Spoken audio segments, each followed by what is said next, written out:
Hello, dear listeners. We've made it to the end of our woke season with today's episode on Rakesfall by Vajra Chandrasekera.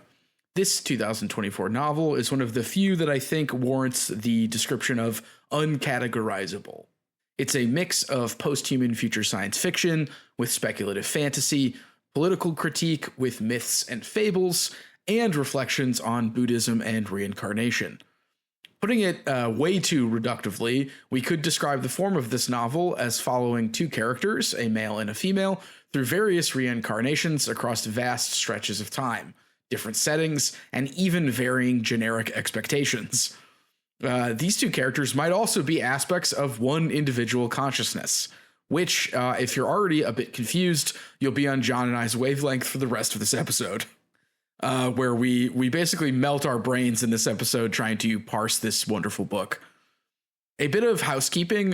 Throughout this episode, we draw on a rich and deep interview done with the author for Between the Covers with David Naiman, as well as two essays by the author on Buddhism and the Lone and Level Sands.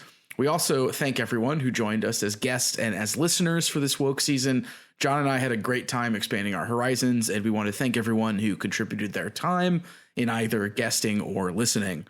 We're going to take some time off before our summer season to recharge our batteries, but we've got big plans for this summer, so stay tuned. As always, we hope you enjoy the conversation.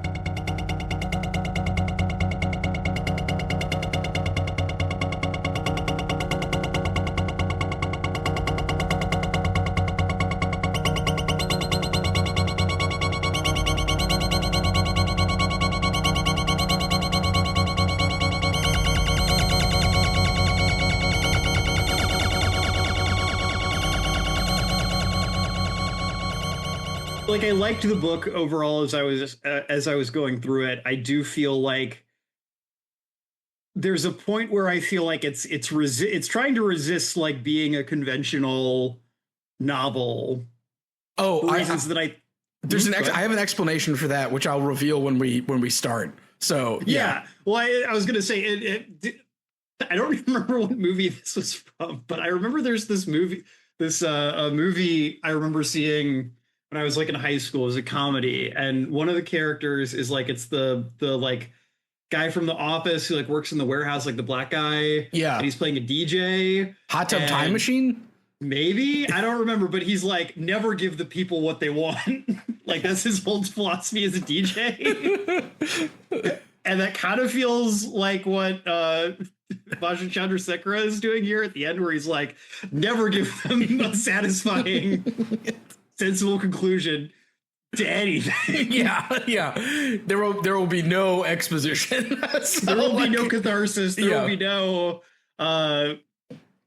you will never come to a satisfying conclusion. It just keeps going on. Yeah, the wheel of time keeps going. So there is a reason for some of the choices in this book that I will reveal once we start. Oh yeah, like I don't think he's doing it like by mistake.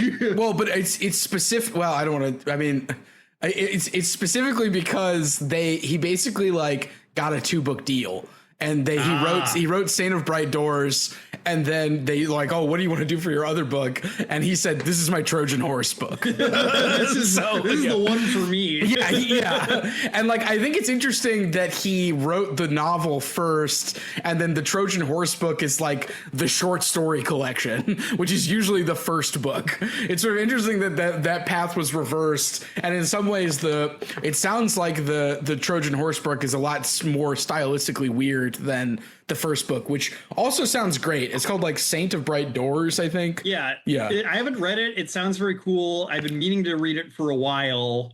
But yeah, it seems like it's a much more straightforward fantasy novel, like specifically kind of this sort of like post-colonial fantasy that feels like it's been a bit in vogue recently. There's like also the last 10 years or so. There's also a lot, what I can tell is generic subversion, which I feel like this book gestures at, but then doesn't do as much. Interesting. Well, like just as a quick example, in Saint of Bright Doors, he's like trained as an assassin, and he doesn't actually commit an assassination. And so then he goes to like a support group for failed assassins, and then it just does that. Like, again, no catharsis. Do not give the people what they want. So like, well, how do we want to get started here, Ben? oh, welcome back, listeners. You are listening to the Infinite Library podcast. It's the end of our season of Woke. We've made it to the end, and I am your host, Ben. I'm your host, John. And Ben, you know, I hope that we do this podcast for the rest of this life, and then I hope we do it in our next incarnation, and our next incarnation, and our next incarnation, and our next incarnation, and our next incarnation, and our next incarnation, and our next incarnation, and our next incarnation. And I'm going to stop there, but you know, continue on, you know, unto eternity with that. Yeah, there's a version of this where we're just two brains in separate vats that are like hooked up to some like telecommunication relay, and we don't have bodies. So The dream.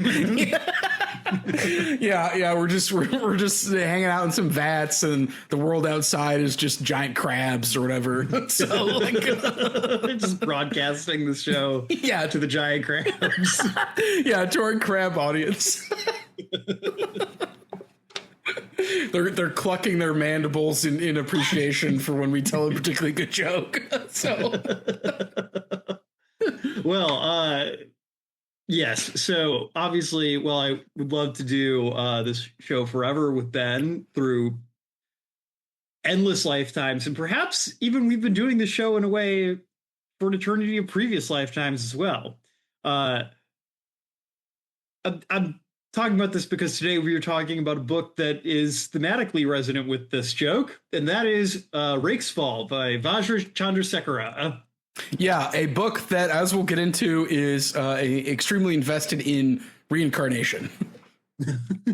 So, Ben, I know we talked a little bit before the show about sort of this book. I know you were kind of unawares of it. Yes.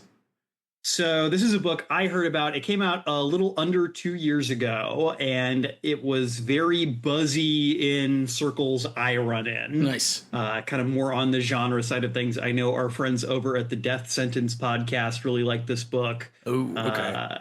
Well reviewed in a lot of like genre spaces. You know, Vajra Chandrasekera, somebody I learned about through Death Sentence, as well as through Indra Das, who is an author I really like. He wrote The Devourers, which was on my top 5 list of 2024, who is a big fan of Vajra. And so when we were kind of planning out this season, I threw this out as kind of our capstone, because I knew it was a big, weird book. And I felt like we wanted to maybe go out with a bit of a bang. Yeah, this is a big weird book. Or I guess like a medium-sized weird book. It's really not like a huge tome or anything like that, but it packs a lot into like 300 pages. Yeah, in that way, it actually reminded me a lot of Nova, because I kept thinking to myself, 10 pounds of novel stuffed into a 5-pound bag. Although this felt like imagine 10 pounds of an increasingly array of strange objects who are implying a thematic purpose that you can't actually discern. So, like, for instance, there is a post-human murder mystery. There is a somewhat of a mask post-colonial play. With stage directions and characters. Imagine I'm pulling these out of a 5-pound bag. There's also like a family drama involving ghosts not returning to the house of your family after they're dead. And there's just lots of stuff in this book. And I feel like it almost like explodes is the way I would describe it. It feels like reading it. And I had done a little bit of research as well, just because I hadn't heard anything about this. And one thing I wanted to mention up front is, and we talked about this a little briefly before, but I just thought I'd repeat it. This is his second novel, because he basically got a 2-book deal, and he wrote Saint of Bright Doors, which appears to be somewhat more conventional first novel. And then, as he says in a interview that I found, which I'll probably put in the podcast notes, this is his Trojan horse book. So he's sneaking something in here with this in ways that we'll get into. And I think it's pretty fascinating. Yeah. So, yeah, Vajra is a writer of Sri Lankan extraction. He's been writing for quite some time. You know, I know Ben said this is his second novel. He's been writing for a long time. He's had a lot of short fiction published in some of like the biggest names in genre fiction, like Clark's World, Strange Horizons. But yeah, he published his first novel, The Saint of Bright Doors, in 2023, which won the Nebula Award for Best Novel and the Locus Award for Best First Novel. And then he followed that up with this book. And this book, despite us calling it a novel, I'm not quite sure that's the right word. And that might be because I think he's trying to do something that is very resistant to sort of traditional genre categories. And I mean that like less in the sense of like sci-fi, fantasy, horror, etc., and more in terms of like novel, play, painting, you know, the broader sense of genre. This book is, I mean, there is definitely a thematic and there's like a central thread we follow, but I hesitate to say this book has a plot as such. Yes, although there is some things that happen at the end that I think were suggested all along, but I feel like are not the focus of what it's doing, I guess. So yeah, but this book was actually is at least in large part this book is essentially a decent chunk of this book is him taking short fiction he had previously written, and either I don't know, because I have not read these stories in like their initial printings, so I don't know if there was kind of consciously this connective tissue in between, kind of in his head, that he was always thinking along these lines, or if this is something he has kind of post facto, applied, connected these together.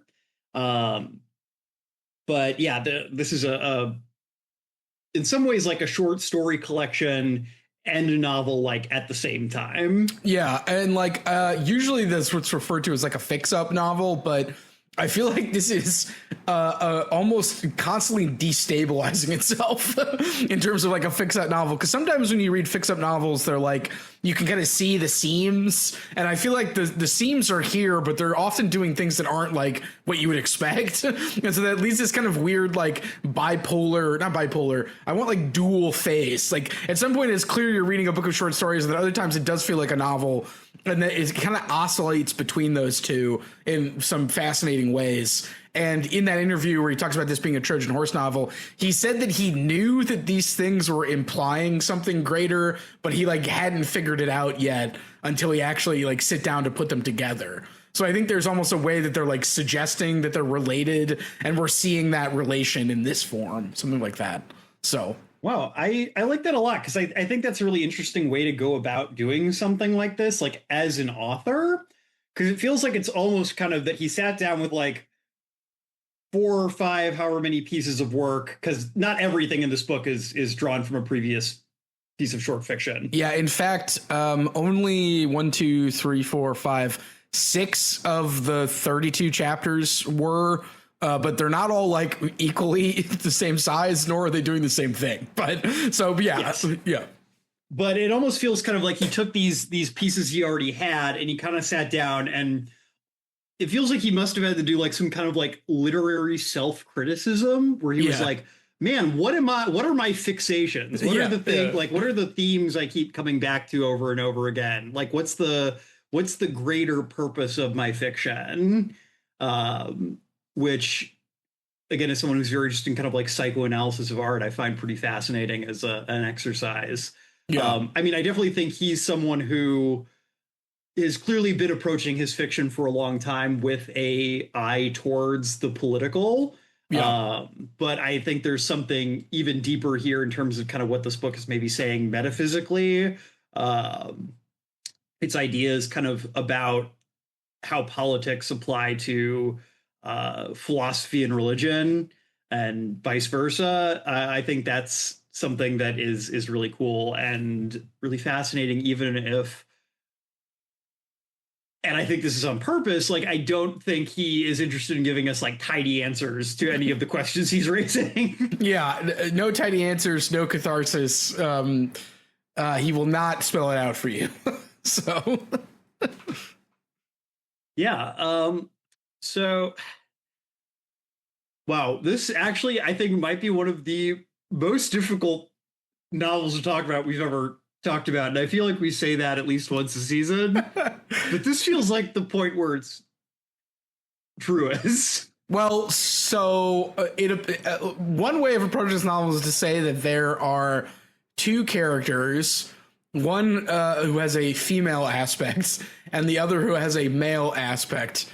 These two characters may also be the same person, although it's not clear if that's ever fully spelled out, like, you know, the female male aspects of the same consciousness. But we could say that this novel works by following each one of these aspects through different cycles of reincarnation. And those cycles of reincarnation are in certain like genres as well as certain times, including like past Sri Lankan periods of political upheaval, as well as like many of thousands of years into the future. And even I think an implication, alternate universes. You know, there's the sections in like the City of the Dead, which are very much, you know, not our world, even if there are kind of echoes of things that we find familiar. You know, it's an explicitly fantastical, magical setting. There's also, like Ben said, there's kind of sections that are just like a play that is being like given to us, but not necessarily like with a eye towards like who's telling us about this play. Yeah, I also like that there are things like there are stage directions for the audience to react to certain things in this play as well. Like the audience will do this. So yeah, there's a retelling of or kind of a sideways retelling of the origin story of not the origin story exactly, but you know, a story about Ravana, who is the king of the island of Lanka in the Indian epic poem, the Ramayana. So there's a lot going on here. And the way this book opens yeah. is one, like, I can't imagine coming to an editor with this as like my first chapter, because like the way this book opens is incredibly strange, fascinating, and then like I thought we were going to come back to this opening at some point, that there was going to be like a wraparound here, because like it's done very well. Like it's beautiful, it's intriguing, it's fantastical and fascinating. It's raising like all these interesting questions about like who is narrating this, what is the nature of their existence. And then I feel like kind of by the end, I feel like I kind of know the answer to that question, but not really. Yeah, so so we should mention that the way this novel opens is it's part one. It's called Peristalsis, and there are 3 chapters: Aeneid and Leverett, the Discourse, and the Body. And in Aeneid and Leverett and the Discourse, or Annelid, we are told that we're watching a TV show. We're watching a TV show about these 2 characters.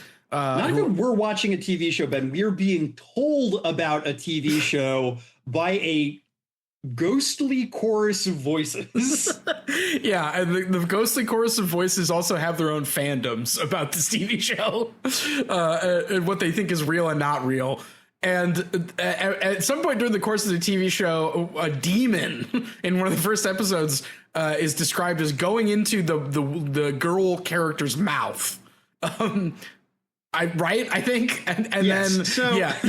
I feel like we're getting a little ahead of ourselves. Let's set the stage a little more, because I feel like this is, while I'm describing it as being very bizarre, I think this is one of the more, like, this is the easiest to follow this book is. Yeah.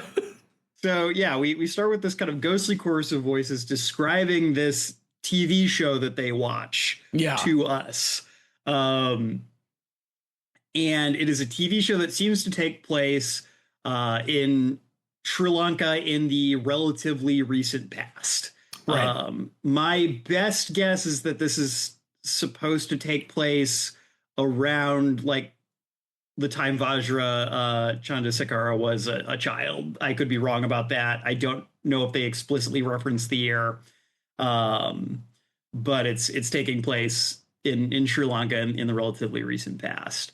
And we are following kind of these two characters, Leverett, who it says late 1970s or perhaps the early 1980s. Well, I think Vajra Chandrasekera is 46, so okay, a little before his time maybe. Anyway, so we're following these two characters who are kind of posited to be the protagonists of this show, Annalyn and Leverett. Those aren't their real names. Those are names that they come across as kind of nicknames. Leverett is kind of flighty, and he has long ears, which not like bizarrely long, like not magical realist long, but you know that's the earlobes, distinguishing right? Yeah, characteristic of his.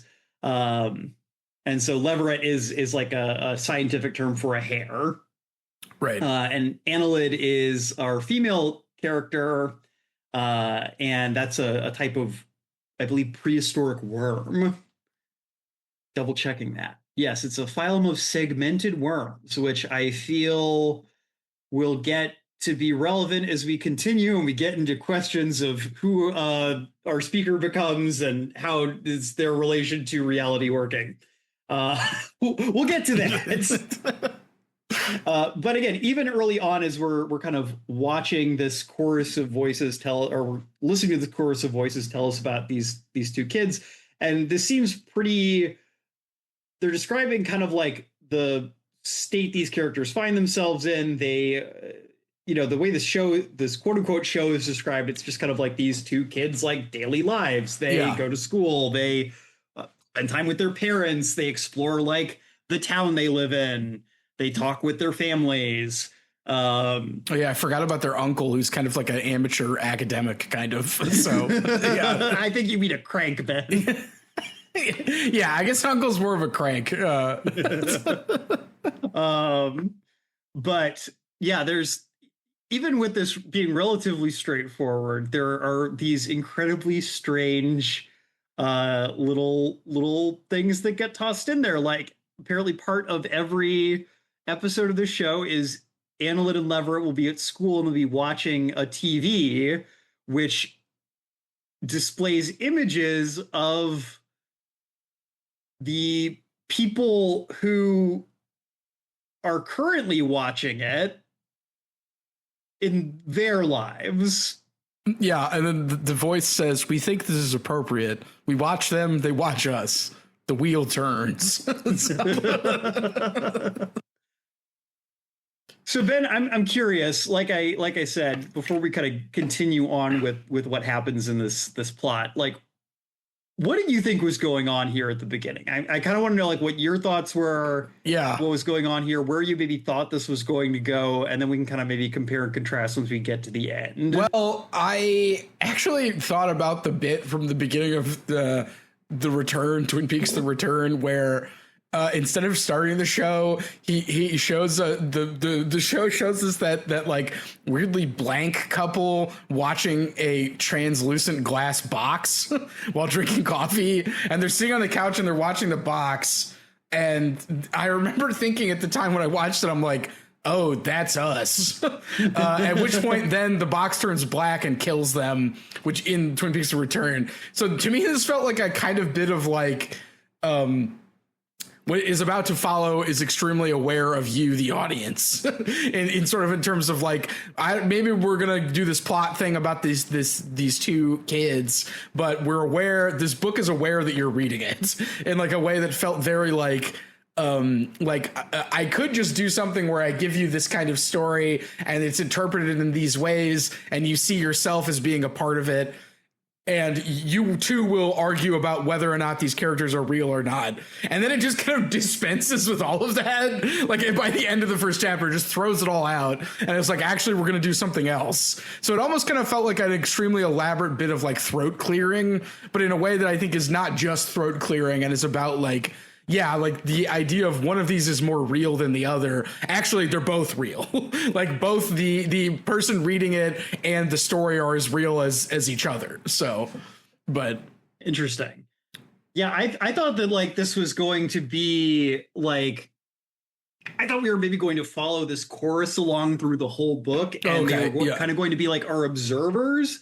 And I thought this was like some kind of like far future like artificial intelligence like network. Okay, yeah. Somehow like whatever these two kids, like we're kind of told that like something happens to them and like there's going to be more than just like this particular bit of their existence that we're following. But I thought like, oh, we're going to follow them, like somehow they're going to become like crucial to the like creation of this like post-human like community. Yeah, that's narrating it. Yeah. Yeah. And I mean, I don't think that, I mean, I guess spoilers a little bit, like, I don't think that's entirely not what's happening. Yeah. But it's not as straightforward as that either. Yeah, I mean, you know, I went back and looked at this opening again at the end of the book, and I feel like the book actually starts on chapter 3 of this part, the chapter called The Body, where it basically like it feels like that was all like this kind of commentary on the illusory nature of fiction and whether or not it's more real or realer than life. And then it's like, actually, chapter 3 is when it happens. Like, this is what's starting with, like, you're going to follow these threads, unless though they come back around to the demon thing. And I do want to talk about the demon thing because I can never tell if that is actually important later, because one of the things that happens is on the first episode, and the opening, as I alluded to, doesn't like, it does something really creepy where it keeps saying like, you know, except for what happened in the first episode, where the show like blew its special effects budget. Yeah, and like, it blew its special effects budget in one CGI sequence in the first episode. Right, and we're not told what it is. We're like, what the hell? And then, you know, it's like actually a demon comes out of the forest, and they're told don't go too far into the forest because a demon might be there. And then the demon crawls into the girl's mouth. And then, you know, where we get more of the ghostly chorus narrating, you know, about these children. And then the kid grows up and becomes a revolutionary and is trying to convince the girl to join the cause. At which point, and this is still shocking to me, the girl hits the boy in the head with a rock and presumably kills him. And then the show ends. There's not a 5th episode. Yes. And it feels like kind of being snapped out of a dream, which is why I was sort of like saying like, this is like this kind of bit of like throat clearing regarding what this novel's about to do. At which point then chapter 3 happens, and chapter 3 opens with, a body lies in a forest, a body breaks out of a world. Which body am I, the hare or the worm? And so I feel like it's almost like we've shifted back a level, and suddenly like these two characters are the same person, and they're about to go on this like cycle of reincarnation or something. So yeah, I mean, so very quickly, so I want to compare this real quick to a book we've read for the podcast before. Life and Death Are Wearing Me Out. Oh, yeah. Which is another reincarnation novel. But that is a novel that follows like a very kind of, for lack of a better term, like kind of traditionalist like model of like what reincarnation is and looks like. And it's like we got one guy and we follow like his soul, you know, more or less through these different incarnations. And he, you know, at some level stays like somewhat consistent throughout that. Yeah. Obviously, like he changes. That's like the point of the novel. But like it's always this one guy. He just happens to be a donkey or a pig or a dog or a monkey or a weird mutant baby. You know, depending on what life we're following him through. Vajra, to put it quite simply, is not interested in following kind of this traditionalist, for lack of a better term, kind of like reincarnation narrative. Yeah. So very quickly we're grounded from what maybe we thought this book was going to be. Like I knew this book was about reincarnation, and I was imagining something, again, maybe not exactly like Life and Death Are Wearing Me Out, but I was expecting kind of something where it's like, oh, you'll always be able to tell, like, yeah, we're going to follow these two characters. They're going to keep bumping into each other in these different time periods and genres. And, you know, there will be some way that, you know, he kind of winks and nods at us to like tell us who's who. You know, like there's another reincarnation novel I read years ago by Kim Stanley Robinson named The Years of Rice and Salt, which is kind of this historical epic told over like, I don't know, 1,000 years. And the way you can tell who's who in each section of that book is like the characters have the same first letter of their name throughout all their incarnations. Okay. So you can kind of follow who's who that way. And I thought there was going to be something like that. Yeah. And this book kind of nods at that on occasion. Like Leverett, maybe. Like there's an implication early on that like Leverett's incarnations are always going to like have some kind of like long ears or a long tongue, something hair, that is like hair-like stuff. Yeah. Like rabbit, HARE. Yeah. Mm-hmm. But then it maybe doesn't do that. But we get degrounded from like what we think is going to happen very quickly. Yeah. And our character kind of loses track of who they are very quickly.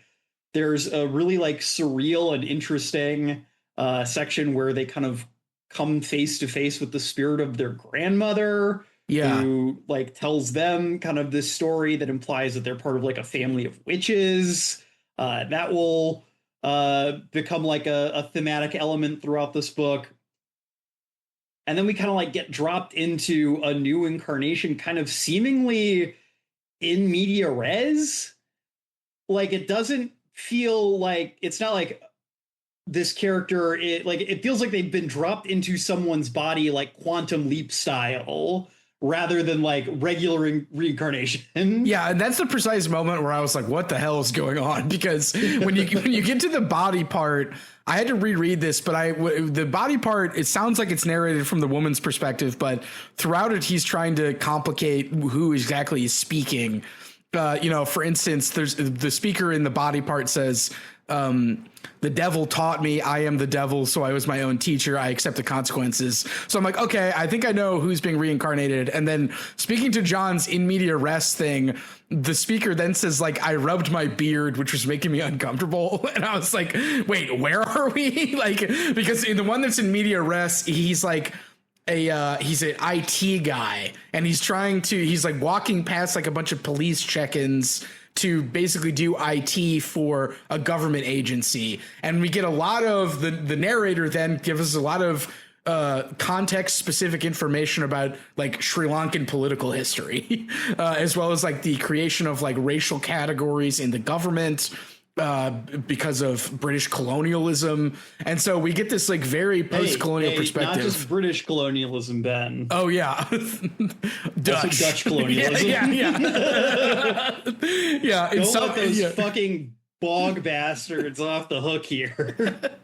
Yeah, it's like in other words, my colonialism is augmented to Dutch colonialism, and so like, and suddenly you're like, okay, so we're in the guy's body, even though it was the female speaking. Like as you were saying, John, the author's destabilizing these identity categories, but then in that section, it's almost like something happens, which then is because of the results of somebody in another timeline, like helping them.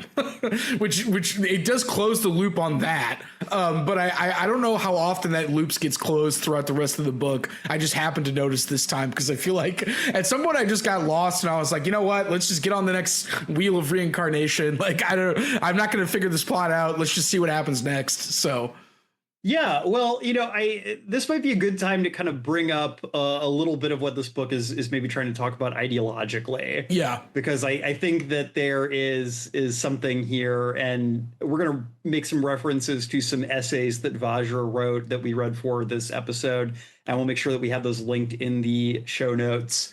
So something that I feel like we really do want to harp on here is that this is a book about.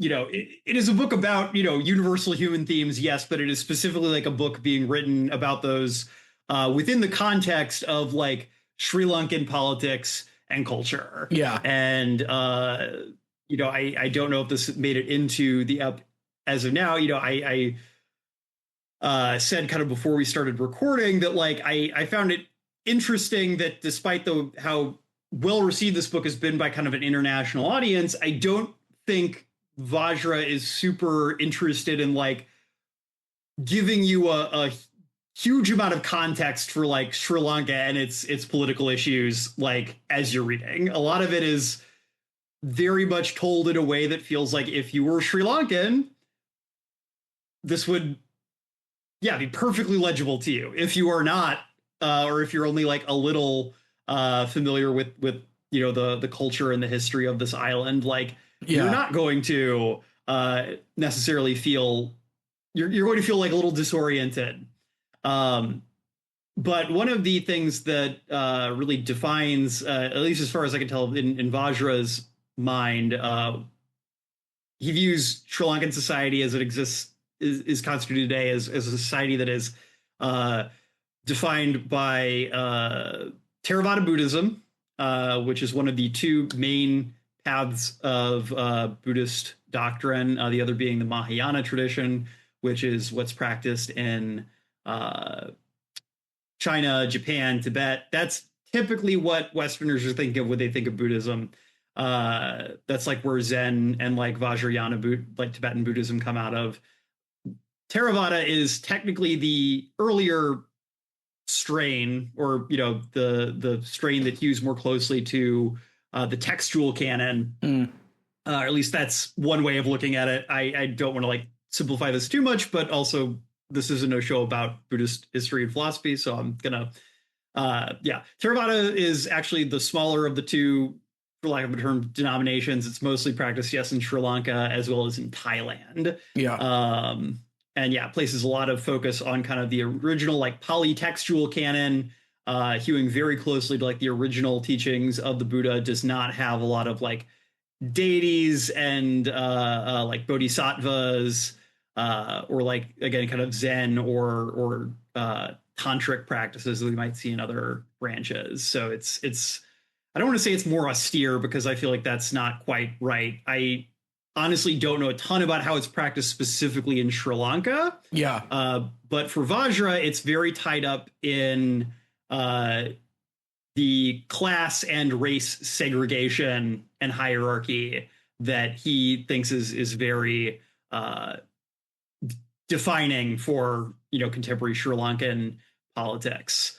And in that interview he mentioned there's a lot of like very strict Theravadian priests who are in the government, and that sort of leads a kind of like emphasis on hierarchy and correct practices that is often to the detriment of people that aren't that can't claim Sri Lankan ancestry, is another part of his critique, which you don't see that as much in here, but you do see the critique of like hierarchy, proper ritual, like doing things that you're supposed to do, regardless of whether or not like you're actually helping anyone, is part of it.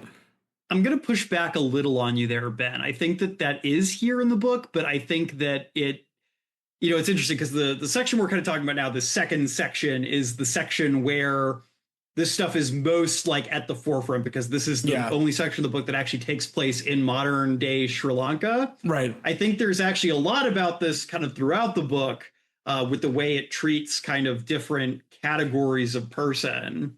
Because again, a big part of this, again, I didn't know this at the time when I started reading this. Sri Lanka is a very racially and ethnically divided country. You have I guess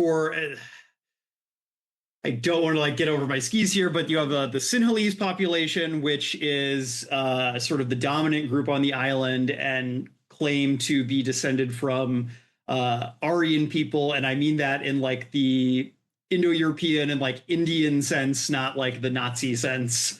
Right. Despite maybe some overlap there. And then you have a Tamil, which is a kind of a large, kind of ethnic group that is pretty common throughout southern India, which Sri Lanka is obviously like off the coast of India. So there's a lot of interplay between these two cultures and polities, despite them not being like one nation. Right. And the Sinhalese population is this is something that was kind of backed up through the colonial system. They were considered to be, more white versus the Tamil population, which was considered to be black. And obviously this, racial hierarchy then kind of translates back into these religious ideas about hierarchy. Yeah. And, who's a true Sri Lankan versus who is an interloper or, a lesser. And as we're told, like, again, these categories were like made by the Dutch and the British and are thus like reverberating through time, basically. Yes. But to kind of draw back to, I think, the point I wanted to make before I got a little lost in the sauce there, I think that, this book, in kind of very immediately problematizing the tidy kind of reincarnation narrative that I think as a Westerner picking up this book, maybe you're expecting. I think that Vajra is very intentionally challenging, the Buddhism as he received it. In one of these essays we read for the show, he describes himself as an un-Buddhist. Yeah, which is, to paraphrase, like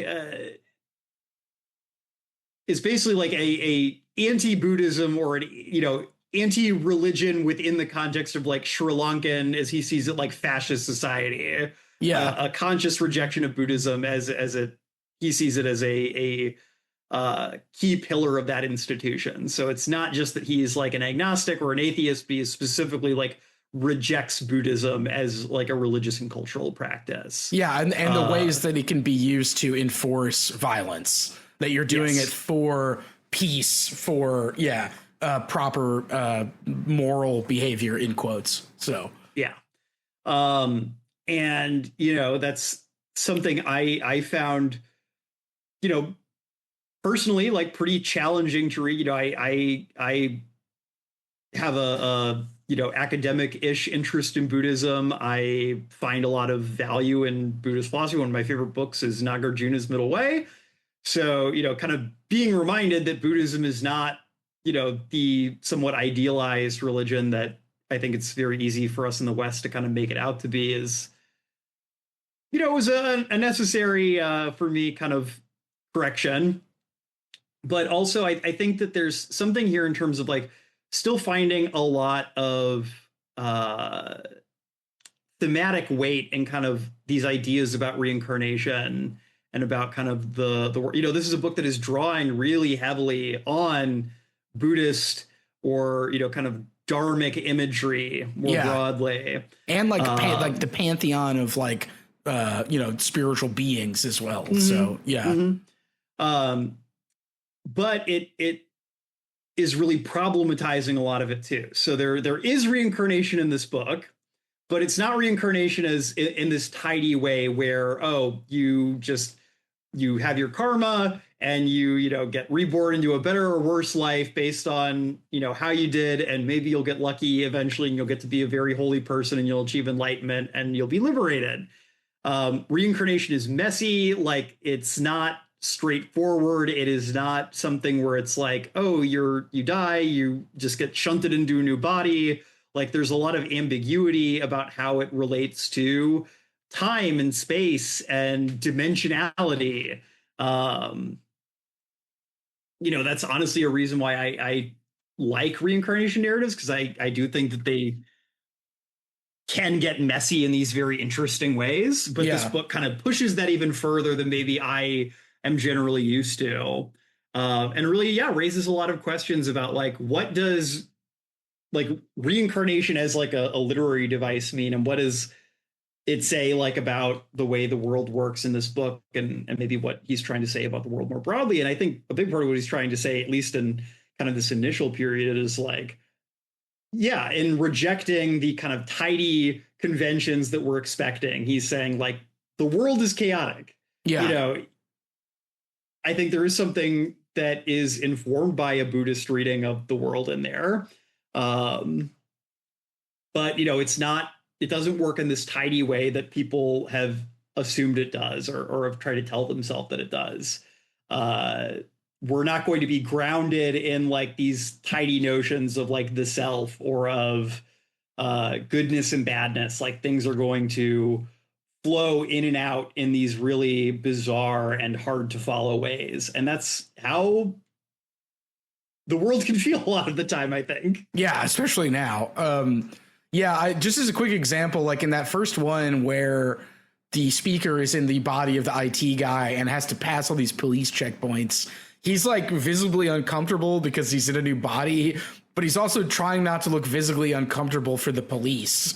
And he says something to the effect of like, if my name was spelled with more, if my name was a Tamil name, they'd be like, they wouldn't be letting me pass. Like I would not be able to do my job because I'm not of one of the accepted racial categories. And again, that's something that like, would be interesting if you were just reincarnated in a different body. You'd suddenly know all of this information that you wouldn't know, and it wouldn't just be like a simple matter. And I feel like I like that you brought up Life and Death is wearing me out, because I feel like it tries to do that. Sometimes it even has elements of being a fix-up novel. Life and Death are wearing me out, where like he used some stories he had published previously in Life and Death, and like I think he even says like, I wrote about this in another story. Like, so I don't know. There's something interesting about these two reincarnation stories, both being at least partial, if not total fix-up novels. I find interesting, but. Yeah, I also have a bit flagged that I just wanted to, because this is related. I really like how this book talks about like indigenous religious practices, because again, they're not like lesser, they're real. They're as real as anything else. And so the narrator says in this section, in a way that I thought was interesting and spoke to, I wonder the audience of this book is. The narrator says, and this is speaking of a ritual that he was a part of. The ritual was and was not an exorcism, in the same way that a yaka is and is not a devil. These are words translated poorly through a cloying white membrane. Everything was a devil to the English. A yaka is, in fact, a yaka. So, like, the idea that, like, there's a concession being made even in some of the ways the narrator is speaking to this white audience, I find to be fascinating. And I feel like I like that the narrator reminds us that we're getting everything as if through a white membrane, because we are. So, I don't know. There's, like, again, an interesting thing there in terms of, like, if I can even say what I'm saying in this particular context. So, to circle back to your point, John, I feel like he's very attuned to, like, contextual knowledge, which I feel like is relevant to the story he's telling, but also I think his broader aims, we could say, with what he wants to do with his fiction. So yeah. So where do we want to go from here? Because again, this is like as straightforward, like the novel just gets weirder from here. So this section ends with a suicide bombing, which is done where it's revealed later, like cross-dimensionally. Yes. So, yeah. So yeah, it's this kind of book, folks. But more or less, our protagonist, for lack of a better term, our focal character, maybe our focal character. Yeah, but again, it's more that I don't know if it's actually the same or following the same focal point throughout the book is the problem. Yeah, I don't think we are either. So the person we're following in this scene, gets blown up and then reincarnates. Yes. But at this point, we have firmly exited our world as we understand it. And this is a point where I think the implication is we're following Annelid right now. Yes. But obviously, I don't. It's never exactly explicitly stated to us. And again, or like an avatar of Annelid, maybe. Yeah. Yeah. I think that like this book is problematizing this stuff because it feels like there's kind of this implication here at the beginning that like Annelid has learned to kind of like hack reincarnation in a way, and that's why she was like able to quantum leap into this guy. Yeah. And like she thinks she has some kind of control over her incarnation. And so she slips into a different world and changes her name. Yeah. But again, I think the implication is that it's not quite that simple. Yes. So we enter the city, and this is the point where we kind of obviously it's been fantastical and bizarre the whole time, but this is the point where we kind of firmly exit our world and we enter kind of a secondary world or a wholly fantastical world. And we come to the City of the Dead, which is a city that looks much like contemporary Sri Lanka, except there are ghosts and zombies walking around. See, John, I thought this was just normal Sri Lanka, but then you get to a part where it says like the summer court rejected her appeal, and then I was like, wait, I guess we're not in normal Sri Lanka. So like, yeah, I'm like, I don't know what the summer court is. So yeah, and then there's the storm court. Yeah, the storm. Yeah, ghosts are real, and if you don't do the proper rites, your ghost family will return to your house. Yes. Which brings us to another like very important theme in this book, which is haunting. Yes. Let me tell you, Sri Lanka, also a haunted house. That's right. Yeah. Drop the gothic sting, Ben. Man, I really should have a gothic sting by this point. Yeah, maybe it's just like Dracula organ, like yeah, exactly. Yeah.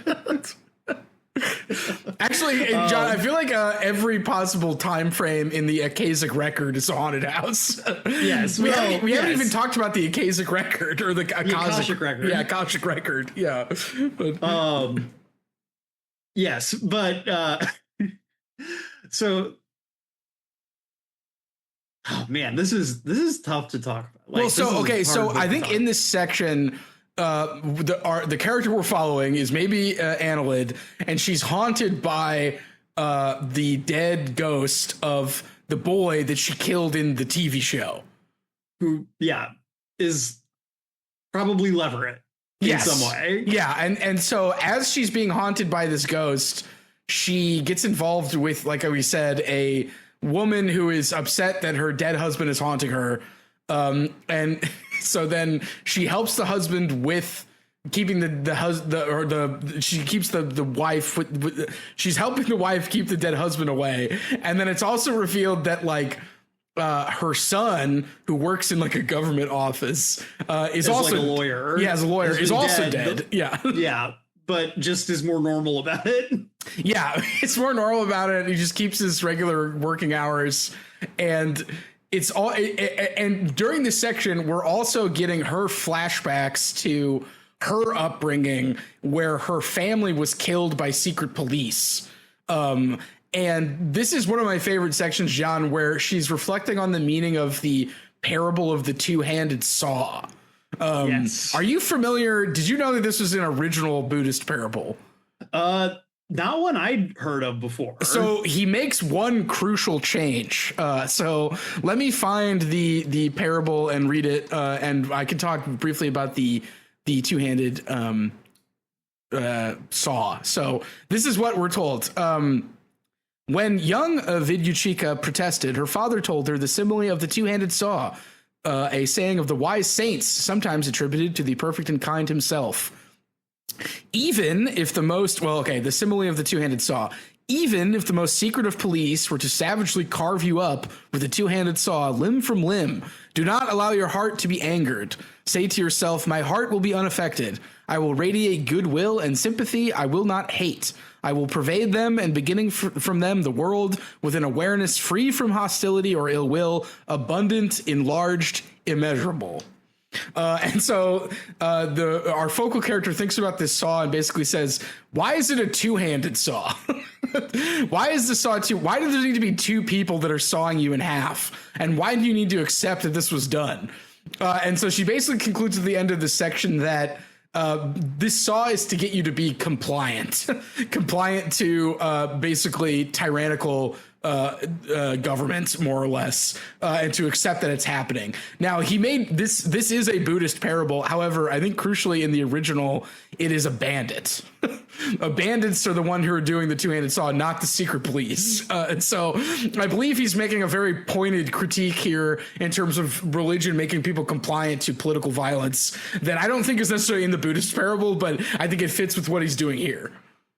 Yeah, I mean, that's an interesting point, because I feel like the Buddhist parable is kind of approaching this from the standpoint of like the world is kind of an inherently like violent place. That, you know, what is the bandit but this figure of like random, arbitrary like chaos and violence? Yeah. Whereas I think the kind of problematized version of this is like, no, there's a reason people are doing violence, and obviously, you know, there's kind of like a facile way you could say, well, like the police are the real criminals, which not necessarily untrue, but I think that it's more about like power structure. It's like bandits. Yeah, like there's a reason people are bandits. Like there's a reason that like violence doesn't occur out of nowhere. There's not a reason that just someone jumps out of the bushes and starts sawing you in half. Like there's a larger power structure that is, you know, impacting this, and it comes from the top down. Yeah, speaking of this is the character thinking about the simile and what you're saying, John. Why is it a two-handed saw? Why not a gun, a knife, a regular single-person saw? The two handles require that the act of sawing is done by two people. It is a collaboration, a shared responsibility. This is not a simile about murderers and their individual passions and psychopathologies. The actors in the simile changed, in fact, every time her parents told it to her. Usually it was the most secret of police. Sometimes it was the pogrom, the organized mob. Sometimes bandits, organized crime. Always the concept of organization was central. It is impossible, after all, to use a two-handed saw without cooperation, and not only between the hands at the handles. So, yeah, incredibly barbed bit there. And to your point, John, yeah, I think the point here is about power structure and organization, and how there is, you know, like a conspiracy of people who are doing political violence, and not conspiracy, more like organization. So, yeah. And again, this was in the City of the Dead section, which made me think, like, is this Sri Lanka? But again, it's like Sri Lanka, but people are ghosts. So, well, and it's interesting because again, this reflecting back on the past, it could be the childhood of her current incarnation. It could just as easily be her describing her previous life. Right. Yeah. You know, so it's ambiguous. Like it's or it could be a previous life, like prior to this one. Like the implication is that by the time we've reached this point, she's already lived countless lives in between kind of like where we meet her and where she is now. So it's not quite, the timeline does not quite check out the way maybe we expect it to. One more bit from this section, because this was maybe my favorite stretch of writing, is this simile reflection. This is something that he does often. That it is self-consciously a simile suggests an unseriousness, a little ha ha ha, ho ho, a little LOL, JK. And I feel like he'll do this thing where he'll lower the register a little bit in a way that I really like, where he'll go from like, again, having somebody reflect on like acquiescence to political violence and then write a sentence that's going a little ha ha, ho ho, like, and then he can do that so adeptly, I think is great. So you got the right he, but the wrong ho ho. I mean, that's pretty much what he did. Yeah. Listen, Daddy-O, it's the parable of the two-handed saw. You dig? Now, if the greasiest of greasers were to cut you in half, do not be upset. Yeah. I will radiate peace and goodwill to these greasers. Yeah, I'm gonna flash my sunglasses. So, and again, like I read that part and I was like, man, he's got some thoughts about Buddhism. And then I looked up that interview and that essay, and I'm like, he definitely has thoughts about Buddhism. But again, it's in the context of Sri Lanka that he's thinking about it. Yeah, well, I mean, I think it's a little more than just that. I feel like that Un-Buddhism essay is, he kind of badmouths the Dalai Lama. Dude, that bit about the Dalai Lama is crazy. So yeah, he pulls pretty crazy. He pulls this quote where the Dalai Lama is basically like, if there was like one person standing in the way of keeping the religion going on, I would be justified in killing that person, right? Like, isn't that what he says basically? Something like that. Yeah, and like, you know, our author basically says, isn't this bad? like shouldn't you not say this? Yeah. So I don't know. That always reminded me of. Did you ever learn about like just war theory growing up? Yeah, absolutely. Yeah, and you're just like, wait a minute, this doesn't check out. Well, you know, I think that again, that's what I really took away from that essay. You know, again, it's really easy. I think in the West we essentialize, you know, certain ways of religion. I think that we're very used to thinking of Christianity as violent. We're very used to thinking of Islam as violent. I think, unfortunately, for the last few years, we've gotten very used to seeing how Judaism can be violent. You know, Buddhism has gotten a pass, despite, again, maybe not at scale, but at least in terms of kind of like, yeah.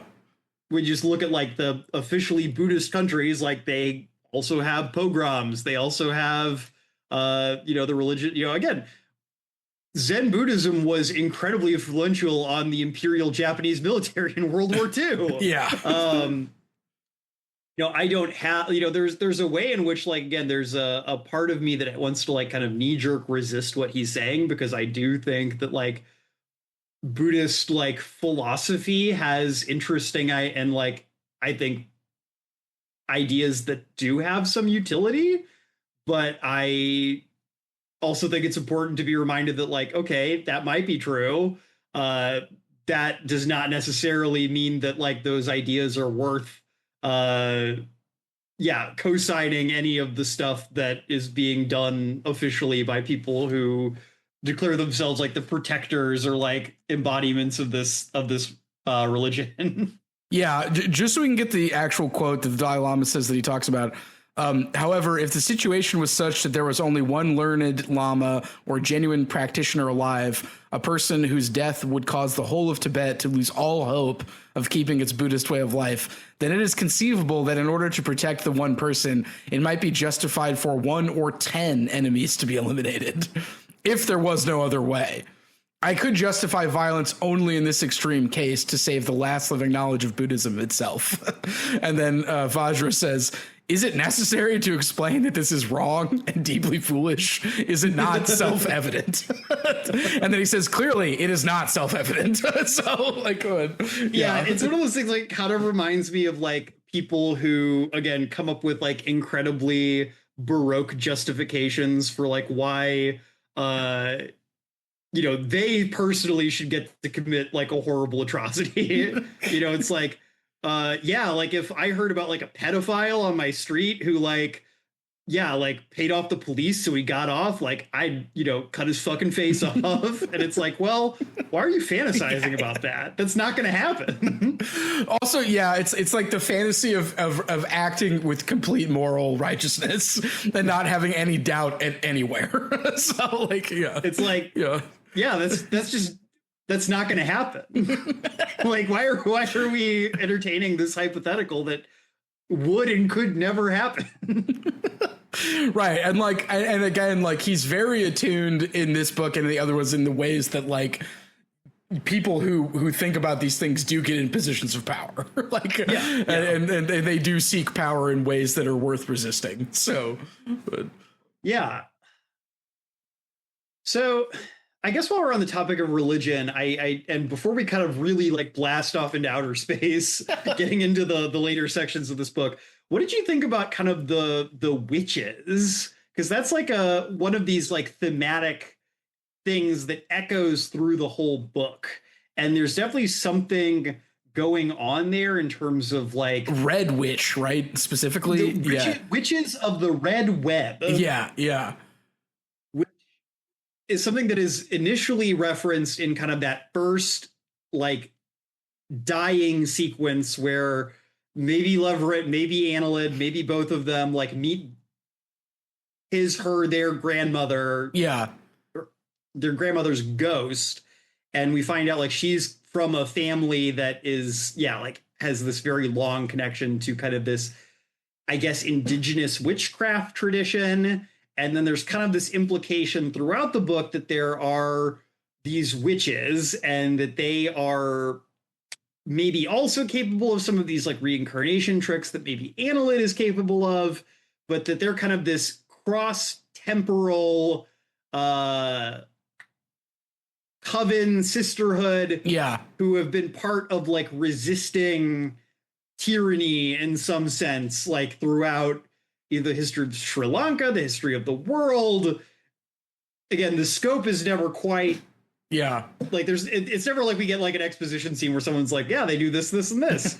It's and even like when we get way far into the book and we get into like 10 million years in the future and Annelid, Leverett, whoever we're following at that point is talking to like a hyper intelligent AI god. They're like, you witches are really fucking annoying.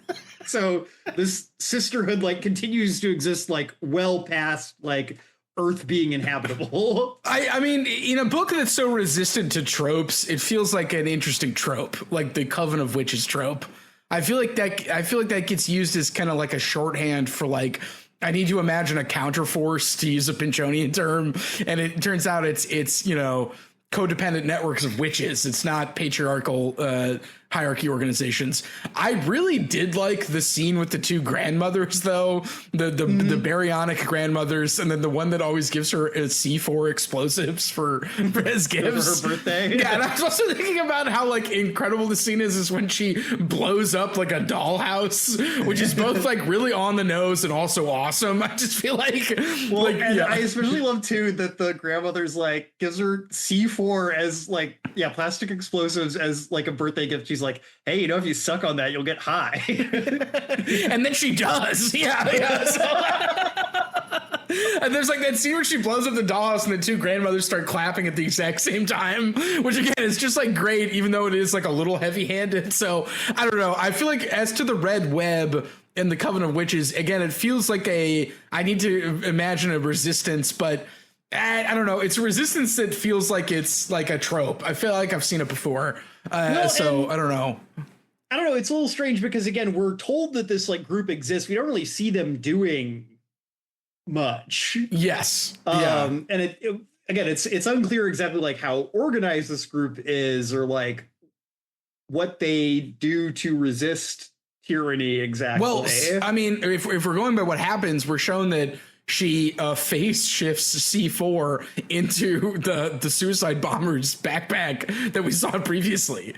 Okay, yeah, that's true. But that's like the only thing and then what happens at the end of the book. But like, we're not really shown exactly a lot of like direct political action except in those scenes. So, yeah. Yeah, I don't know. I found myself because like the red web is like an interesting image to like build this off of, and I kept trying to think about like what is this like image like existing next to or within the context of like it feels like it's like it feels like there's an implication that there's like a bloodline thing going on here, but also like connections across time and space. And it's not the Akashic or the Akashic record, however you pronounce the Akashic it. record. Yeah. Because the Akashic record is literally everything that ever happened or was thought about or made ever. Yes. So that's a, well, quote unquote, real thing. That's the thing that like Theosophists made up in the, you know, like 1900 or late 1800s. But yeah, it's like the heavenly record, like of everything that has ever occurred in all of, you know, history. Or like, and also like didn't occur, was only thought about or something. Yeah. Yeah. Like, yeah. I don't know if that is quite in the like initial like postulation of this idea, but it's like this perfect psychic record that like if you, you know, do your psychic exercises right, you can access like perfect knowledge from. That's the dream of the Infinite Library podcast. Yeah, it's the internet, I guess. But they're taking that away from us too. So yeah. But yeah, I and oh man, we haven't even talked about like the yoke and the rake yet.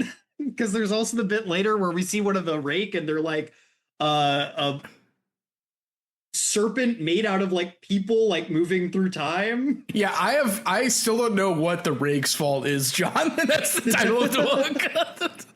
Yeah, I don't know what the Rakesfall is. I don't know what's going on with the serpent people. You're not operating under the right poetic paradigm, Ben. I feel like I had a pretty good grasp on like the Sri Lankan stuff, and then as you're alluding to, John, it then blasts into the stratosphere at some point. So yeah, so we have the City of the Dead. We have kind of this, you know, kind of funny bit about like her kind of acting is she's like one of Annelid's qualities, I guess, is that she's an exorcist. That's like something that recurs throughout a lot of these characters, is they're exorcists of some kind or another. But yeah, then this is the point after we finish this part. I know we said that this is where it gets weird, but like it gets so much weirder from here, because this is where we get to the play. Yeah, we have basically like a Jacobean revenge drama that's also about the history of Sri Lanka. I know. I think it includes like readings from a journal of a guy who like was a Dutch soldier or a Portuguese soldier in Sri Lanka. Which that book doesn't even have a Wikipedia entry. I don't know if it's real. It is real. I've looked it up. Oh, it is. Okay. Yeah, it is real, but it doesn't have a Wikipedia entry, which I think is interesting. But then we follow a bunch of academics who are studying this play. Yeah, and I honestly couldn't tell what was going on in that section other than like the academics are studying this play that, like the play also reminded me a little bit of a mosque where like, or a mask where like things will change suddenly and it's really not that important. Like it's not like a realistic play. So, I mean, it got me thinking a lot of, I mean, the scene it evoked for me, and maybe just because it evokes like the Duchess of Malfi. It got me thinking about Crying of Lot 49. Oh, definitely. Yeah, it's very much like whatever. What was the name of that? Like the Courier's Tragedy or something? The Courier's Tragedy. Yeah. Just a brief bit from the play. This is in parentheses. A secret dedication. Mount Elder is sacred to the son of seven mothers, the god of the southern garrison. The sun does not manifest in this text, but remains eminent underneath all these words by right of jurisdiction. Bodies are piled across the back of the stage like firewood. A stagehand holds up a placard titled Mid-17th Century in the Year of Your Lord. A second stagehand holds up a placard titled Content Warning, Imperialism, Mass Murder, Torture. Both stagehands remain present for the rest of this act. The placards wave gently like anemones in the tide. There's also definitely like, I feel like there's some Ishmael Reed there too. Like, there's something about that feels very mumbo jumbo to me. Yeah, and also like the person who's narrating the play will do like weird jokes like that too. So yeah.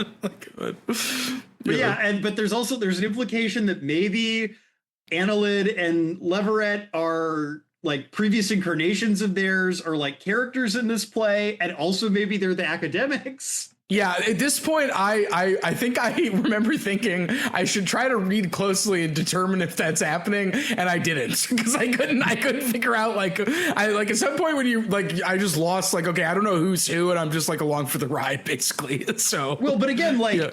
Vajra very deliberately problematizes it because very importantly, the academics we follow is a trio, Yeah, not a duo, and so it's not like we could just look at like okay. Who has like long earlobes? Who, you know, I can't remember if Annelid really has like a defining like physical trait. I don't. Yeah, I can't remember either.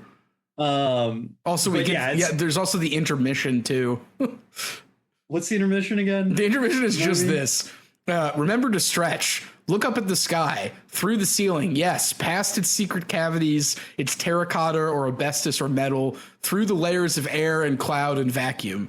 Feel the earth under your feet, transmitted through foundation and concrete and brick and metal and tile and stone and whatever else might intervene. Look at the moon, even if you have to look through the entire earth to find it. Do not look at the sun. You know?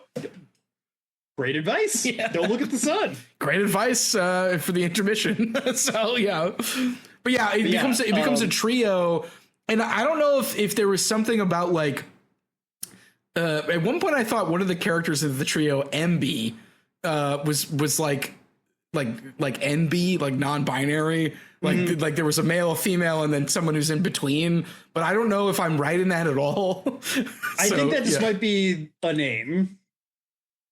Okay, because that makes sense as opposed to like me like overanalyzing why there's suddenly 3 characters instead of 2. So, I mean, I don't want to like definitively say that I'm right about that, but that was definitely I didn't take that implication away. It felt much more like it was again trying to get us to question like this tidy idea that like, oh, we're going to follow these 2 people. Yeah. Because it's in the academics are MB, Fernando, and I don't know who the third person is. Wait, am I wrong? Or were there not 3? No, there were 3 because there's somebody who's. No, Fern's later. That's a character later. Today, you and MB are letting Fernando do the reading. Oh, that's why, because you are the other one. Oh, of course. This is where the yokai gets introduced and they talk about Rakesfall, and I have no idea what's going on there. Yeah. Again, this feels like a bit that is semi-allegorical. So, and also feels like it's, again, this thing of like playing with genre conventions. So like Rakesfall is obviously the title of the book, so it's definitely important. But like we're told that there is the yoke and the rake, and they're 2 peoples or species. They both love time. Yeah. One of them wants to preserve time and the other one wants to change with it, right? Something like that. And the rake are the guardians of time. Yeah. They want to protect time because they love it so much. But the yoke and the rake get into a war, and the rake are destroyed. Maybe. Yes. And it's kind of this like apocalyptic war. Like the section with the academics like takes place like thousands of years after Rakesfall. Yes. Which is kind of this apocalyptic event that then the implications of what it means are never entirely made clear. Yeah, and this is like when the book starts to resemble that kind of like post-human sci-fi thing that I think you alluded to in the beginning that you thought it was going to like stick to more. And it doesn't quite get into like the stuff later with the custodians of the earth who are all like biologically and augmented. So we jump ahead again to, like Ben said, like many more thousands of years in the future, and now we're gonna do a post-human murder mystery. Yeah. Where it's this kind of like far future post-human, like artificial humanoid named the Lamb, who is like trying to help a like AI system that's housed within like 8 birds, and is one of the caretakers of like the long since abandoned planet Earth, which was like annihilated in a nuclear war before all of humanity like fucked off to the stars. Also, I love that of those 8 birds, I think it's revealed that 2 are actual birds. Yeah. And so like they're like what about those birds? And then it's like those are actual birds. Like so. And again, the implication is that the Lamb is maybe one of these characters you've been following, and this is again where things get really weird, because it turns out that in like in the thousands of years where all this character has been like in cryosleep, humanity discovered that past lives are real and figured out how to like access your past life memories. Yeah, because it can. The question is, why would you want to do that? I feel like they talk about how it can help, but like it seems like it's really difficult like when you do it. It also reminded me of The Beast, a movie I did not like. Did you see The Beast? I did not. I remember seeing a trailer for it, though. That also had past lives things, too, and you can access the past lives, but unfortunately it is incurably French, which I will not get into in more detail on this podcast. But yeah, I did not like it. That's technically an adaptation of a Henry James novella. But it goes like into the future. like I know, that's so funny. Yeah. I did not like it anyway. But it seems like it's traumatic to do that, and the Lamb does it, and I think realizes that the Lamb is realizing that it was one of the female aspects previously discussed, or male, or both. Like I feel like it seems to remember the fact that, because again, I don't really know why. In the opening, she killed the guy with a rock, because I feel like that gets like not elaborated on. But every time there's like a haunting that's discussed that comes up, it's kind of in relation to that. It feels like. Yeah,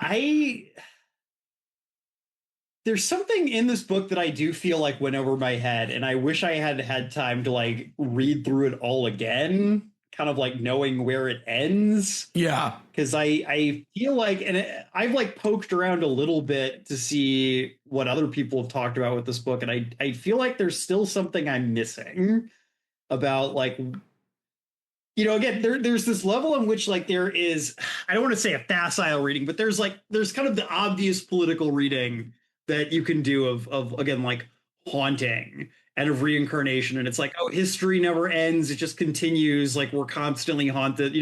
The weight of dead generations, sits on the chest of the living like a nightmare. As our good buddy Carl said. But it feels like there's something else going on here, something deeper, something like, as much as I've said that, like, yeah, Vajra clearly is not interested in giving us like a tidy conclusion or like tying all this up in a bow. It also really does feel like there's something going on here under the surface that, like, either you're not going to get on a first read through, or I'm too stupid to get, or like getting it relies on like knowledge of Sri Lankan like literature or politics in a way that I'm just not able to follow. Well, yeah, because like the haunting is like somebody has been killing the custodians who are like kind of put in cryo sleep, for lack of a better word, and the Lamb is called back from cryo sleep by the AI bird computer to solve this murder mystery. And then like when it's revealed, because one of the secondary tier specialty skills she's had uploaded into her brain before she was put into cryo sleep was criminal investigation, because they We're just kind of like uploading her stuff, and they were like, well, we got room for this one. We might as well throw it in there. I also like when they're like, maybe we need to go to like where America was, and there's all these like swarming gun bots, and it's like, and they're like, oh, I have to put my job on the form. There isn't a job for criminal investigator. And so the AI computer just goes like, just put down, whatever. And it's put like, down your Taurus. Yeah. And then it's like, application denied. Like, and so it's like, well, I guess we're not going to America. Like, yeah. So. And I'm just imagining like the gun bots from the Matrix like swirling around the ship as she's like filling out the visa form or whatever. Like, and again, this is like millions of years or thousands of years in the future after like a nuclear war. But yeah, well, to your point, John, I thought part of the way in which the murderer is revealed and then the lamb is like balled up and thrown into space, it felt like it was something, it was related to something broader that I also wasn't getting. So, because again, I was expecting something a little more conventional, and then like the lamb basically figures it out, yeah, and is then like destroyed by the other people. So for daring to suggest that like they were wrong, basically. Wrong about what? Like about like the love for each other, I think. Hold on. I just wanted to hear you try to neatly summarize what. Thanks. The conclusion of again what at the start seems like it is going to be a fairly straightforward murder mystery. All right, let's just look at that section real quick. She loves you too much to take it out on you, the lamb continues remorselessly. She enjoys holding victimhood over Fern's head too much to direct her resentment that way and give up the moral high ground. She took it out on the only other humans left on the planet who had committed to a project like yours. The contingencies, these are the people who are asleep. To her, we are like herself, dedicated, uselessly waiting, never to be called upon, left behind. She may also be sabotaging her own work. One thing Mia and Fern have in common, you made followers out of them. You made them carriers out of your guilt to ease your own burden, and they could not bear it. The reason they can never resolve their ancient conflict is because you cast them as anvil and hammer.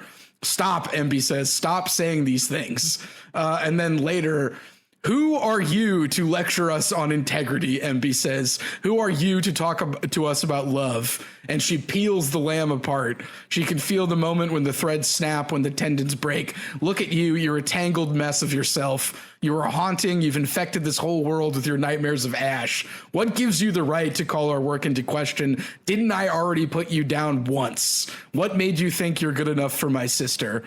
Balls her up very small in the palm of one invisible hand and throws her out into deep space. Yeah, so like there's something there about like recovered trauma, not getting over certain things, as well as like this relationship of these people who are like have to do this preservation work, but like they think it's all pointless and useless. It's a very interesting perspective to take on like trying to bring the Earth back in millions of years into the future. And there's a kind of like an objection there, like abject, like what do I do now? But I also feel like I don't know how it connects to the other stuff, I guess. So, well, I have a theory there, and I think that it kind of ties back to what you said earlier when we were talking about the past life memory regression stuff in this section. And then also kind of, I guess, what we can call the big reveal at the end of the book. Which I don't know if we kind of want to just get to that. I mean, we probably should, because I feel like the rest of it is leading up to that anyway. So yeah, I feel like everything starts to make more sense in light of this to some degree, maybe. So we again flash forward like potentially thousands and thousands and thousands of years into the future, to the point where we're told that Earth is actually being reseeded with life for a second time. Right. So they succeeded the first time after however long, and then Earth was like how it was for a long time, and then humanity blew the Earth up again, and they had to redo it. But we follow what might be one of these like artificial intelligences, maybe, because it's like a person who might also like is very tied up with the birds. Well, you see, this I thought the speaker who was using the birds was Clav 8. Because like it's speaking with all of these different birds. I thought it like was the computer, unless it's like not the computer. Yeah, but I'm talking about this next section where we're following like Heron. Oh, yeah. I thought that was, I guess that's not Clav 8. Yeah, I guess it's a different thing. Maybe it is, and it's just been that long. It doesn't quite tell us, but I feel like there's an implication there. Heron of Earth, by the way, was one of those that was written beforehand. Interestingly enough, it kind of sits in its own part. Yeah, maybe it's not Clav 8. I just assumed it was, but yeah, it's probably not. So, but again, this is a section that gets really weird, and I know I said that every single time, but this one gets really weird. Like, she starts talking to a different super powerful AI who's like the grand motherboard of Earth. Yes. And then there's another god there. Wait, don't know who that's supposed to be. But grandmother board of Earth is like this godlike AI who more or less tells our protagonist that all this reincarnation stuff, not quite how you think it is. Wait, is this the old woman with the skull on the staff, or isn't that the next section? Okay, yeah, that's the next section. That's like the last section where we go to virtual Epstein Island. Heron of Earth. I think I'm thinking of when it's like the male aspect, like following around. Who's like, he's kind of like pathetic or something. Am I forgetting something? Do you have the book in front of you? I do, yeah. So Heron of Earth, and then after that it's the Malleable Earth. And that's the last section. Well, no. Then there's Running the Gullet, which is when there's like man. Okay, so so the grandmother board of Earth is in the Malleable Earth. Yes, yeah, and I think the Malleable Earth is supposed to be from like the male aspect of this like dyad. I thought, because he's like kind of pathetic, and then like there's that scene where he's like crucified to a tree for some reason. And like the Earth is like under the control of this AI and theoretically like can be shifted and changed, and he's like the last human being on Earth, is right? I think so. I also really didn't know what was going on there, to be completely honest. Yeah. As much as I do like this book, there is a point where I kind of do find myself wondering, is it getting in its way a little bit, its own way a bit? Yeah. Like, there's, especially here towards the back where things get so jumbled and chaotic.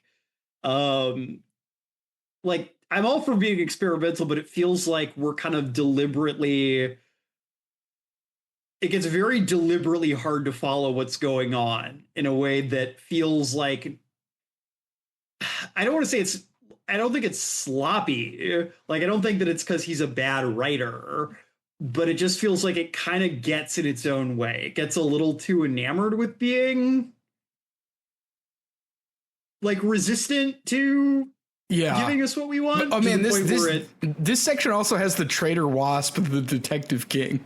Yes. Which is another like weird, like little surreal magic realist like fable that gets thrown in the middle of these. Yeah, I think I don't know if it was because of the connective tissue. I just feel like this stretch before the end was where I kind of lost the plot, because there's something involving the male character trying to convince this female character to have like a daughter.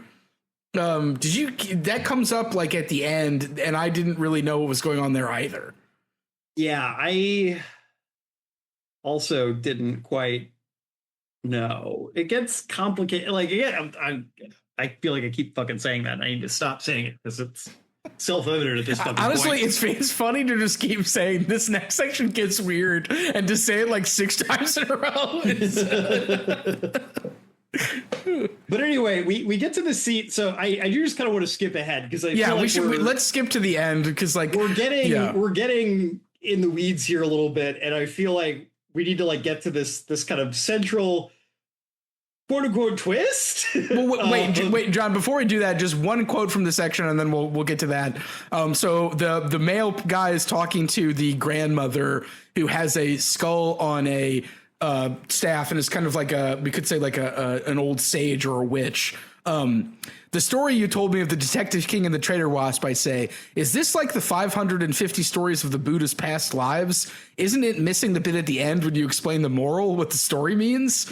Grandmother clucks. That's not how it works, she says. That's not how it works at all.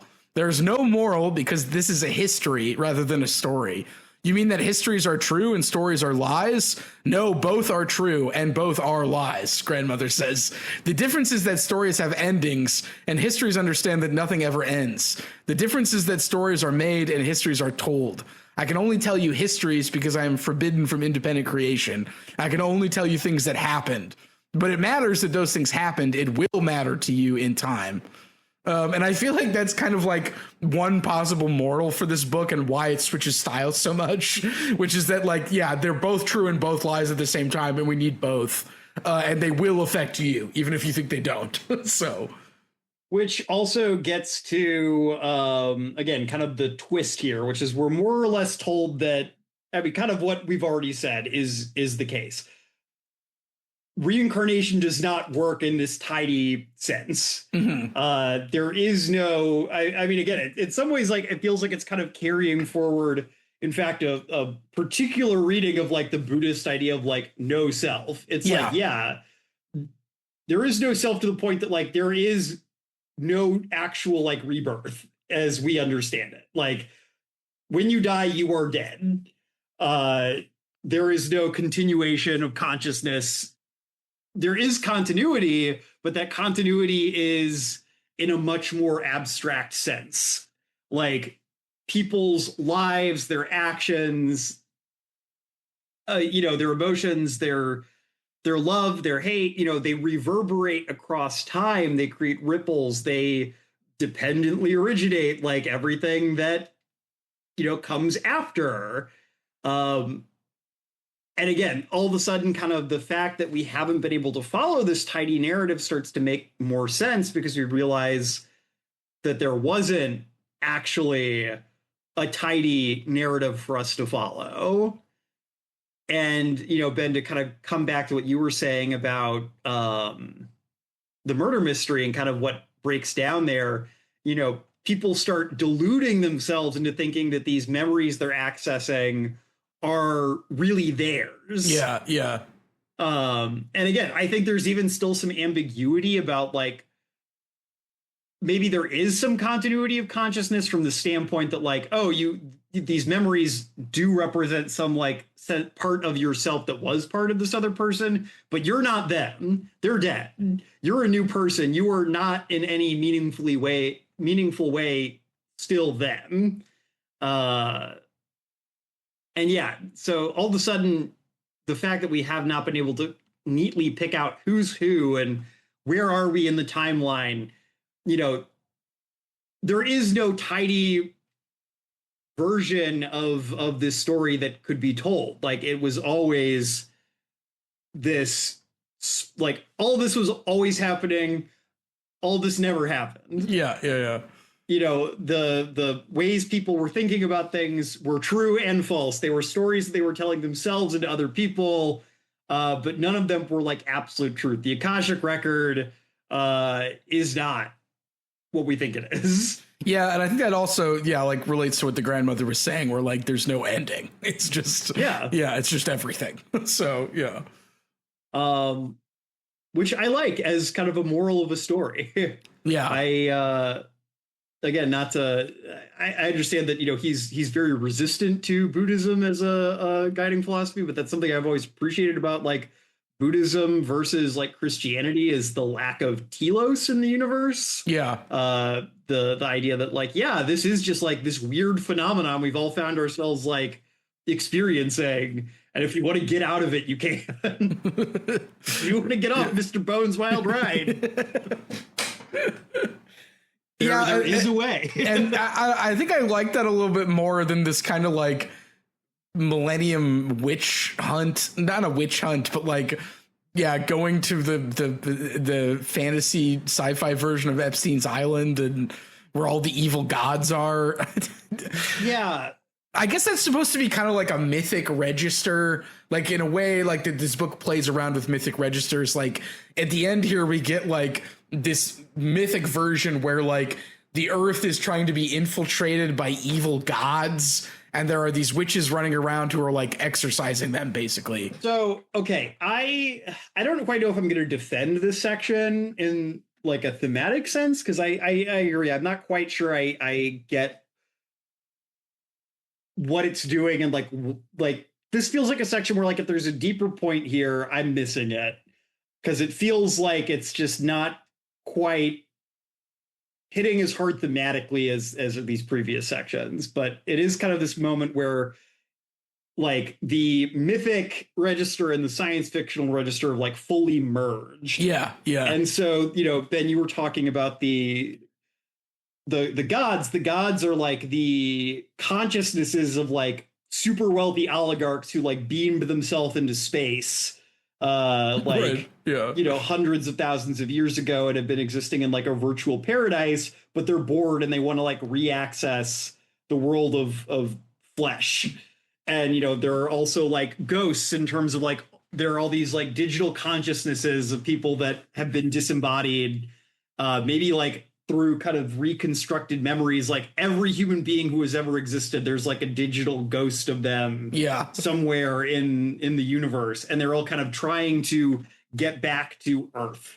And so it seems like there's kind of this witch, or this order of witches, who are kind of both witches, but also exorcists, but also just kind of like IT people who are like trying to shore up like Earth's firewall to make sure that the gods can't like come back to Earth before they've served out their like sentence of not being enfleshed. Also, it's weird to want to come back when it's like the sun is red at this point. Like we're told that it's like so much time has passed that the sun is like becoming more red and it's getting like hotter and stuff. Like, so. Yeah, I mean, there's something there, I think, about kind of the implication. This isn't something we brought up, but like there's nothing else out there in the universe. Oh, yeah. We go out there and we find out that there are no aliens. We're all alone. Like the universe is just us. And so it feels like there's kind of this way in which like you want to get back to Earth because it's like the only place that's real. Yeah. Or something like that. They do say that a couple of times, like the idea of like staying with the Earth to make it better versus the diaspora. So diaspora, or the space diaspora. But and then it like again gets even weirder, because this witch goes into like cyberspace more or less, and like goes to like this virtual pleasure palace where all these gods are living. Desserts. Yeah, because it's also kind of a prison or something. There's like a god there who's like in servitude to make this virtual pleasure dome prison like exist. Yeah, but maybe it's Leverett, or is the demon Leverett? So okay, this is what I was confused about.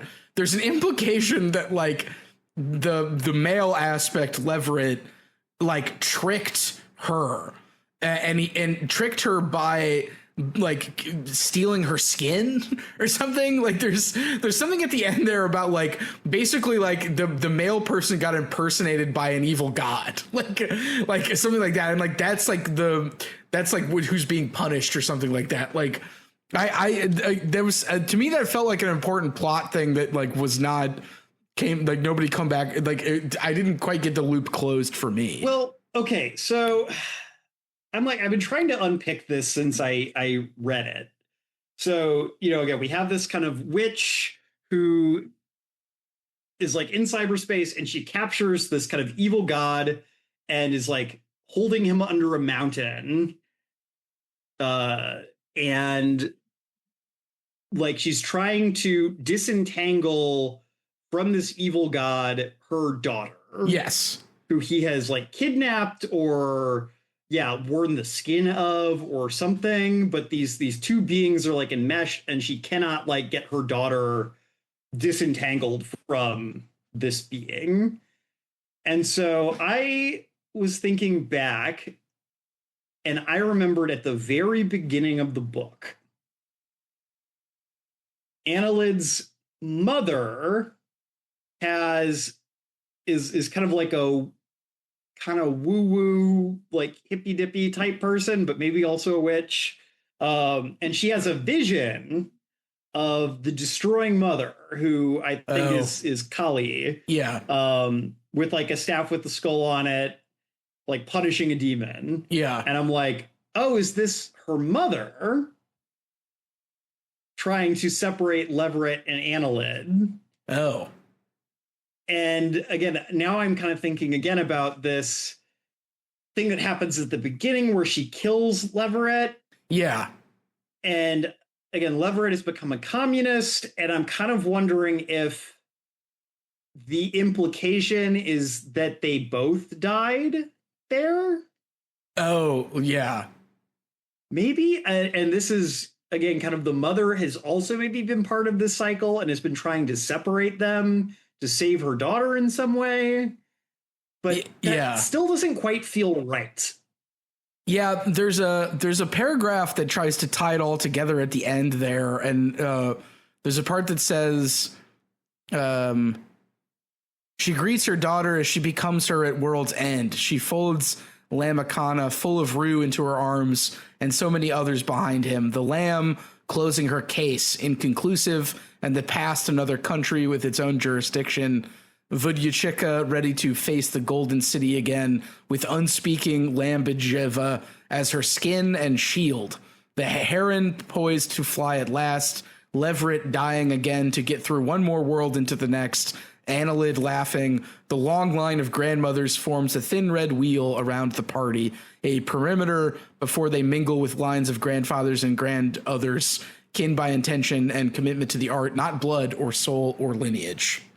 And then it goes on a little bit longer. There's even like an IT joke.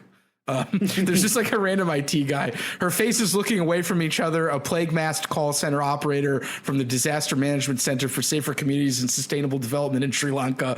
Skulking in the back of the crowd is a nameless god waving a golden ticket. Get out of jail, it says, free.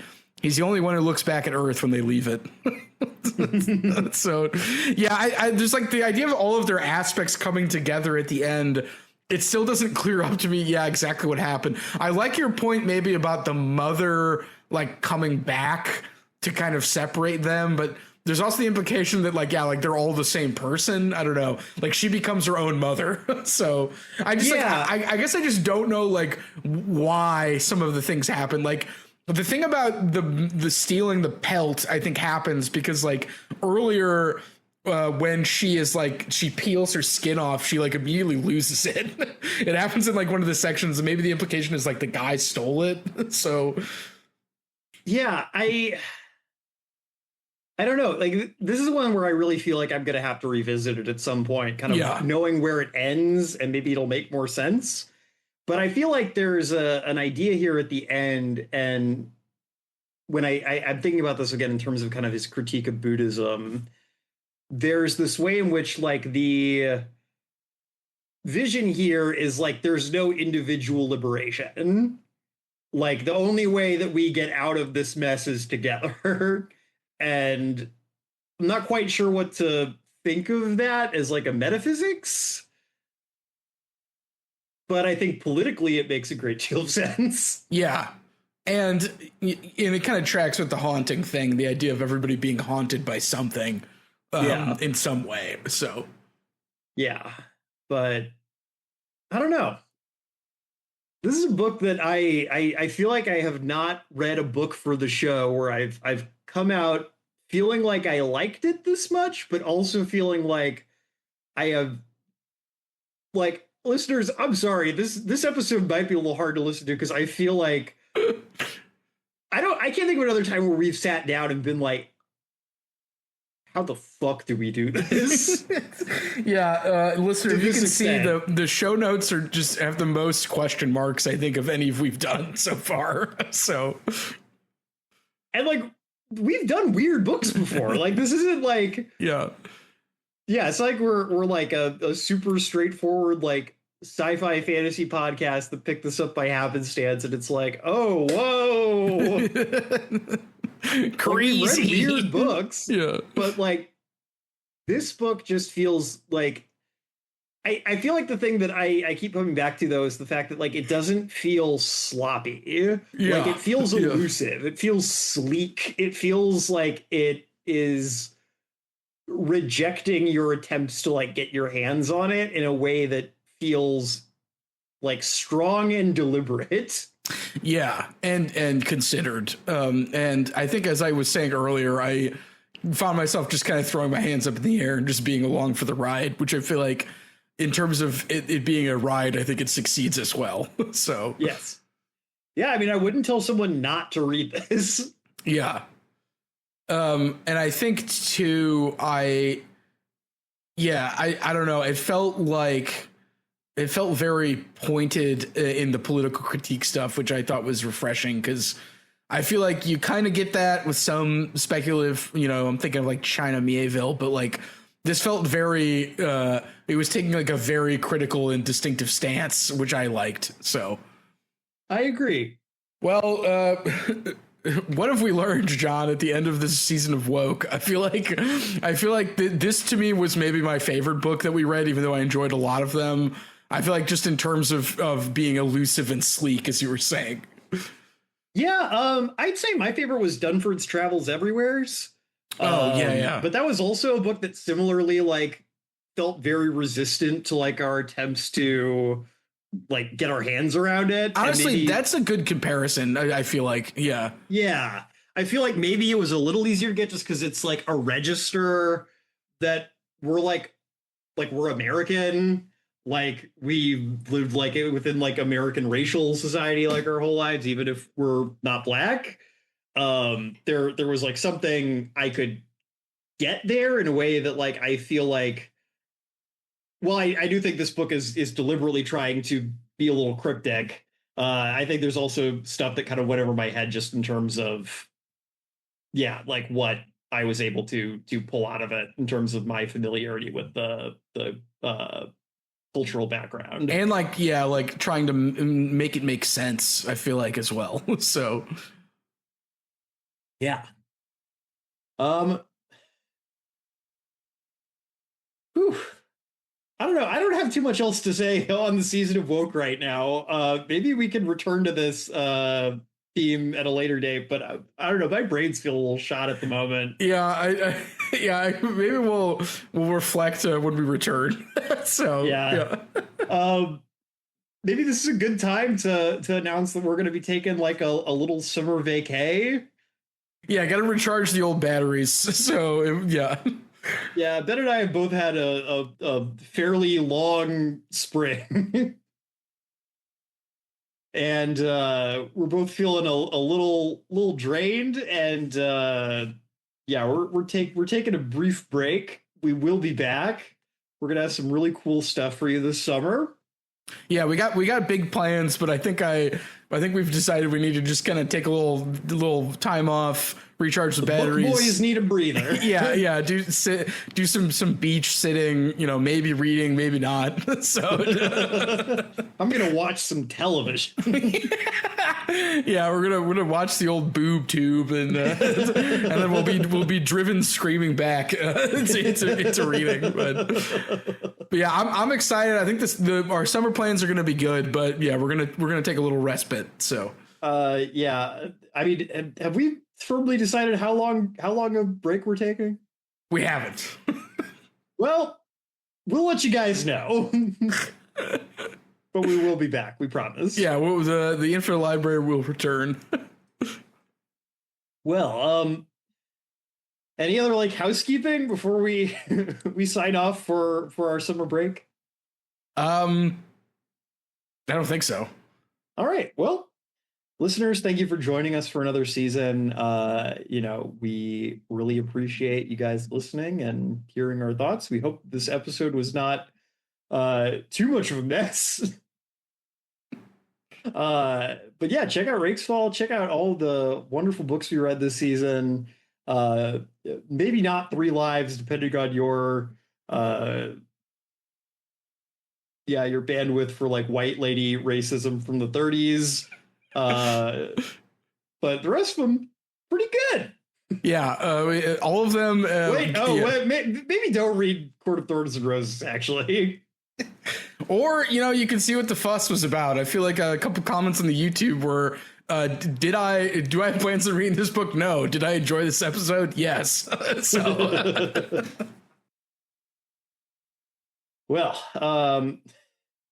yeah, well, we'll see you soon.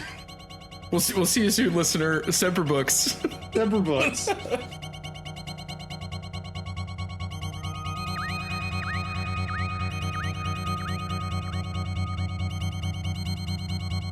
Thank you for listening to The Infinite Library. If you liked our show, we hope you'll subscribe and leave us a review on Spotify, Apple Podcasts, or podcast app of your choice. It helps us a lot. If you want to follow us on social media, we can be found on Twitter, Instagram, and Blue Sky at Infinite Library Pod. If you'd like to contact our team directly with episode ideas or feedback, email us at infinitelibrarypod@gmail.com. Our intro music is by Amos Legend in the Forest of Mayhem. Our outro music is by DJ Daggy Diggs, and our logo is created by Lars Noir.